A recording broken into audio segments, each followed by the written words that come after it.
Hi, I'm Margomakes. Welcome to my studio. I'm so glad you're here today, and I'm going to be talking about my Halloween costume and the creative process behind it. So for Halloween this year, I was Ponyo and my husband was Sosuke, and I wanted to make my Halloween costume for Ponyo. Some of my plans were that I really wanted to have it be rewearable, and so that was a lot of what I thought about when I was picking out fabric, when I was picking out materials, when I was picking out fit. All of that was thinking about it being recognizable not only as Ponyo, but also it being not recognizable as a Halloween costume in the future, and not necessarily a Ponyo costume. The thing that I did when starting this process was I looked up a bunch of pictures of other cosplays, costumes, anything that I could find about people making Ponyo costumes. And I really looked at what made it recognizable as Ponyo.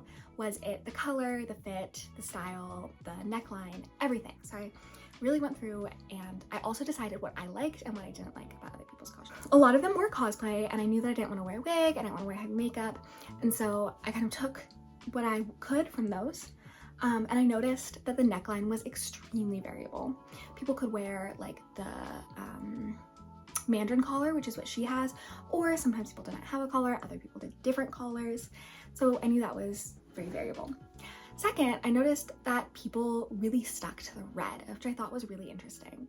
So first I started by looking for costumes for Ponyo, and I could only find kids patterns and described as Ponyo costumes.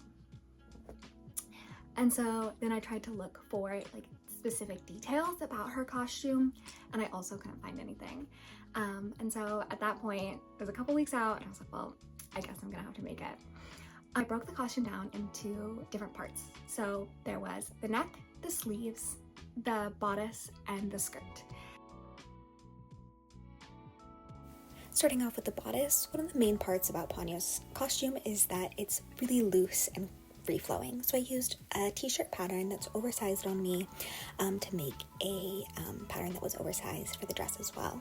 For this pattern, I was quite nervous about it fitting over my head because this is a stretchy fabric and the fabric that I'm making the final costume out of isn't. I wanted to make two toiles, or two practices, they're also known as muslins, to make sure that the dress would fit over my head. So in the first toile, I'm making sure that I can put it on my head, and then in the second one, I'm looking at final details and what I want the final dress to be. So here I am tracing around the shirt. I'm also doing the front and back the same. In many shirts and in many dress patterns, you'll notice that the front and back pattern piece is two different pieces. Here I'm tracing the sleeve, going around making sure that the sleeve hole is really precise because that will also make a big difference. I'm tracing half of the sleeve to make a hole, and then I'll slash and spread, which is a method where you cut the pattern piece, spread it apart, and then retrace it in order to get a fuller pattern piece. I do this for both the sleeve and the bloomers. Here you'll see that I actually make the piece wrong. Instead of following the line inwards like that, I should have drawn it straight down. When I make the first toile, I notice that, and I fix it in the next two, but I don't show it on camera. So this, I did the slash and spread at the top towards the shoulder so that the shoulder would be fuller rather than just it flaring out towards the base. So that would be a butterfly sleeve, whereas what I did was just a slash and spread sleeve towards the top. This is me making the bloomers. I don't think I actually have any pattern shots of the bloomers in the end. The fabric that I made them out was quite sheer, and so I felt a little bit uncomfortable doing that. But here I am again, slashing and spreading the shorts. The pattern piece that I'm using is just a block pattern piece that I made. I use it quite frequently to make pajama shorts.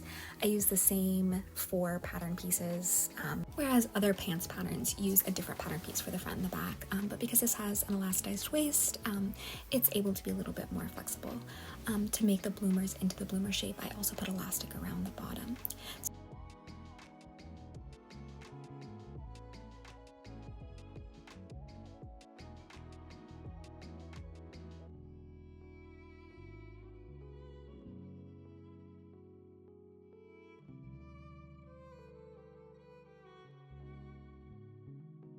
After that, I cut everything out of an old bed sheet and I make this first toile. So like I said, I'm just making sure that everything fits.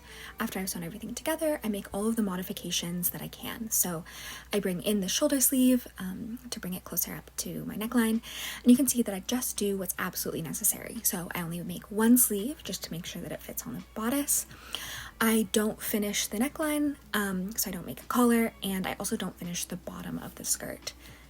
After I make all of the modifications necessary on that first toile, I then go and change all of the pattern pieces. So I take the measurements of where I want the sleeve to be pulled in, I take the measurements of where I want the waist to be pulled up, and I make all of those modifications.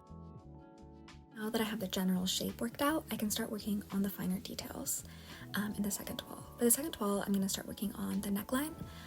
As I said previously, a bunch of different Ponyo costumes had different necklines in order to represent her collar. I decided to try and do a ruffle collar, which is where you kind of pull in and gather the neckline. And I'm also making sure that the other finishing details are looking good, and that it's really coming together as a Ponyo costume. In this, I'm also using a very similar weight fabric, which I think really helped me in this. The other fabric that I used was a really different weight, and so I couldn't really tell how sheer it was going to be and how it would lay.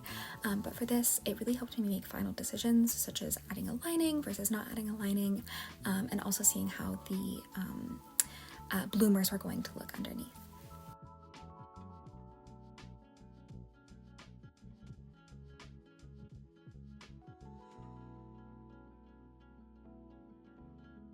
In the shot, I am making the ruffle that's going along the collar, so I'm making 2.5-inch strips that are 1.5 times the neckline of the collar.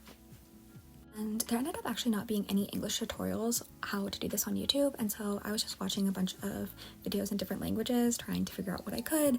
I'm looking in the mirror right now.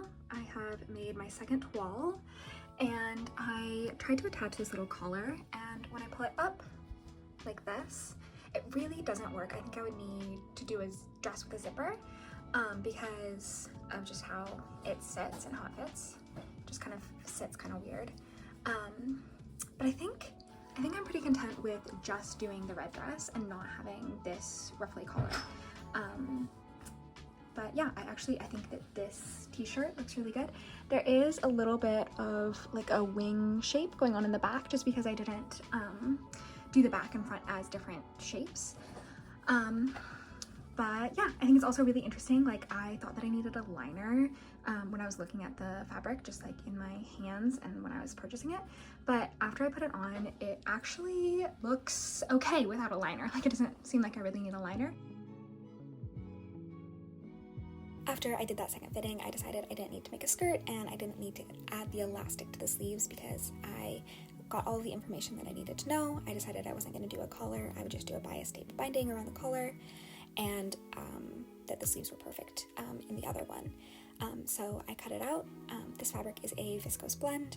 It's super great, and I think it'll continue to wear afterwards. Here I'm showing you that I'm going straight along that line instead of making it diagonal. As previously stated, I'm cutting out 2 sleeves, 2 bodice pieces, and adding everything together.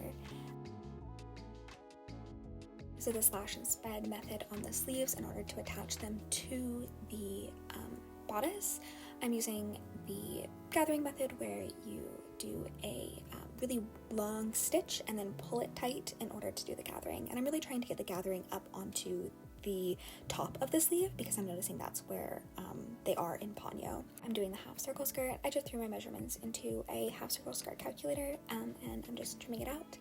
And then after I cut everything out, I sew everything up and I will see you in the next shot.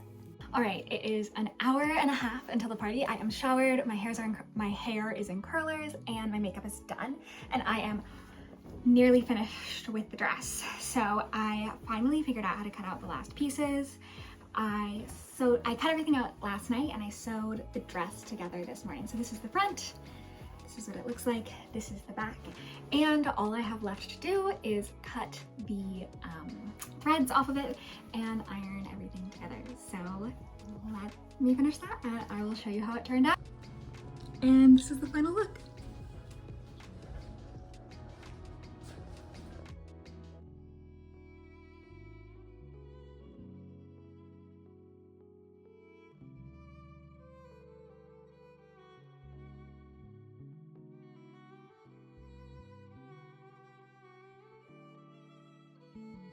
I hope this helps you in your journey for sewing. Thank you so much for watching.